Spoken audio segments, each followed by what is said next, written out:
Bonjour les amis, on se retrouve aujourd'hui pour une vidéo Excel. Dans le cadre du boulot, j'étais en train de faire un truc et je me suis dit mais en fait ça pourrait vous servir. J'avais une extraction d'un logiciel, comme ça arrive souvent, on fait souvent des extractions Excel de différents logiciels. Et cette extraction, à chaque fois, je fais exactement les mêmes étapes dessus pour pouvoir travailler ensuite avec. Donc ce que je m'apprêtais à faire dans le cadre du boulot, c'était de faire une macro qui allait prendre cette extraction et la mettre en forme directement comme je le souhaite pour ensuite pouvoir travailler avec. Et en fait ça c'est quelque chose d'extrêmement simple à faire qui peut potentiellement vous faire gagner beaucoup de temps. Donc je me suis dit que j'allais le faire avec vous. Donc on se retrouve tout de suite sur mon fichier Excel. Alors j'ai mon extraction donc qui provient de mon logiciel, pour info c'est SAP. Bon j'ai changé quelques infos pour des raisons de confidentialité. Donc ici, j'ai un certain nombre de colonnes, d'accord. Donc ça, c'est mon extraction telle qu'elle arrive, si vous voulez. Et donc, moi, ce qu'il faut, c'est qu'elle devienne comme ça. Donc, qu'est-ce que j'ai fait entre le premier onglet que je vais vous montrer et celui-là? J'ai supprimé un certain nombre de colonnes. J'ai rajouté les 3 colonnes en jaune ici. Et j'ai créé des sous-totaux. Donc rien de bien extraordinaire, on a déjà vu ça dans d'autres vidéos Excel, mais cette fois-ci, je vais vous montrer comment créer une macro pour le faire automatiquement. Donc ce que je vais vous montrer, c'est ma propre méthode de travail, j'ai pas la prétention de dire que c'est la meilleure, mais en tout cas, elle fonctionne. Donc déjà, première étape, regardez votre fichier extraction et vérifiez le format. Ici, j'ai un format XLSB, c'est un format un peu bizarre. En fonction du logiciel à partir duquel vous faites des extractions Excel, vous pouvez avoir différents trucs au niveau des formats. Moi, ce que je vous conseille de faire, c'est de toujours travailler sur un autre fichier Excel dans lequel vous allez venir copier-coller votre extraction. D'accord ? Donc moi, je crée un fichier Excel XLSX, qui est le format le plus récent. Et donc, je vais taper modèle extraction. Voilà. Je me prends pas trop la tête, on est dans le cadre d'une vidéo. Donc là, j'ai plusieurs onglets. Donc je vais appeler mon onglet feuille 1 extraction. Donc c'est ici que je viendrai copier mon extraction. J'appuie sur le plus et donc ici, je vais mettre onglet de travail. Sous-entendu, c'est ici qu'on va travailler. Et à chaque fois que je vais faire une extraction, je créerai une copie de mon modèle extraction afin de pouvoir à chaque fois venir copier mon extraction et ensuite avec la macro, automatiquement avoir mon onglet de travail. Donc on y va. Donc on va faire ce qu'on a dit, on va prendre notre extraction de base, donc c'est celle-ci, et on va venir la copier. D'accord ?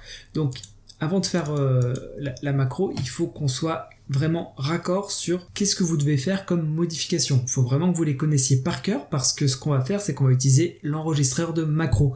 Donc vous allez tout faire comme si vous faisiez sans macro, sauf que Excel, il va enregistrer ce que vous êtes en train de faire. Donc c'est très important de connaître vos étapes et de pouvoir les enchaîner sans vous tromper. Donc ici, ce qu'on va faire, c'est qu'on va aller dans l'onglet développeur. Petit rappel pour ceux qui ne l'ont pas, il faut aller dans Fichier, Options, vous allez dans Personnaliser le ruban, et là vous voyez, peut-être que chez vous c'est décoché, ici, chez moi c'était coché, et je le garde coché. Je clique sur Annuler, mais sinon vous devrez cliquer sur OK. Donc on y va. Donc on va dans Développeur, et ensuite on clique sur Enregistrer une macro. Donc là, macro 1, peu importe. Je vais la laisser macro 1. Ce qui est important, c'est de laisser enregistrer la macro dans ce classeur. Comme ça, la macro, elle sera toujours dans ce fichier. Je clique sur OK. Donc là, il faut faire très attention, il faut être très appliqué. La première étape, ça va être de copier cet onglet dans l'onglet de travail. On le copie dans l'onglet de travail de manière ensuite à pouvoir faire nos modifications directement dans l'onglet de travail. Comme ça, on aura toujours notre extraction si jamais on a un problème. Donc, ce que je fais, c'est que je clique ici, ça me permet de sélectionner l'intégralité de ma feuille, et j'ai fait CTRL-C ou clic droit, copier, et ensuite on va aller dans l'onglet de travail, et là je fais CTRL-V pour coller. Ok ?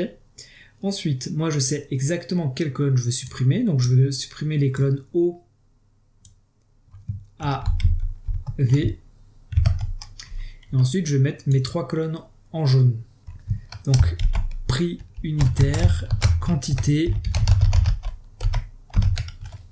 et à facturer.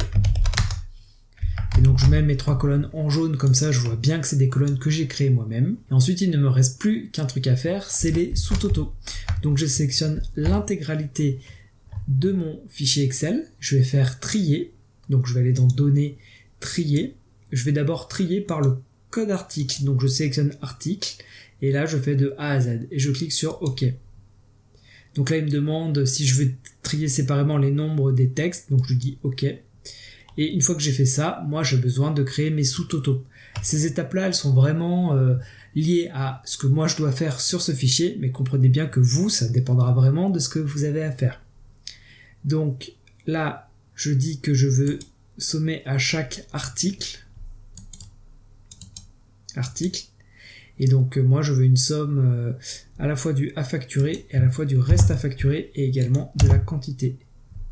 C'est très bien. Je clique sur OK. Et donc j'ai mon fichier comme je souhaitais. Je peux cliquer dans développeur sur arrêter l'enregistrement. Alors là, très important, tout à l'heure je vous ai dit de créer un fichier Excel XLSX. C'était une erreur de ma part parce qu'en réalité lorsqu'on fait une macro, il faut toujours enregistrer son fichier au format XLSM. Donc vous allez dans enregistrer sous ce PC et vous cliquez sur la version qui prend en charge les macros et vous faites enregistrer. Donc voilà, la macro elle est faite. Ce qu'on va faire là maintenant, c'est qu'on va supprimer toutes les colonnes et on va enregistrer. Ce qu'on vient de faire là, c'est qu'on a créé un modèle d'extraction avant que la macro ait pris ce qu'il y avait dans l'extraction et l'ait mis dans l'onglet de travail. Et moi ce que je vais faire, c'est que je vais créer un bouton ici dans l'onglet extraction, un bouton qui va prendre en charge la macro 1. Donc on clique sur macro 1 et ce qui fait que lorsqu'on va cliquer sur notre bouton, ça va lancer macro 1. On clique sur OK et donc là on a notre bouton 1. On va appeler créer onglet de travail. Donc je me permets de déplacer un petit peu le bouton créer un onglet pour pas qu'il nous dérange, je le mets là. Et maintenant on va tester notre macro. Donc notre onglet de travail est bien vide. Et là on part du principe qu'on a copié notre extraction, ce que vous ferez à chaque fois que vous aurez un nouveau modèle. Et donc là on va cliquer sur créer onglet de travail.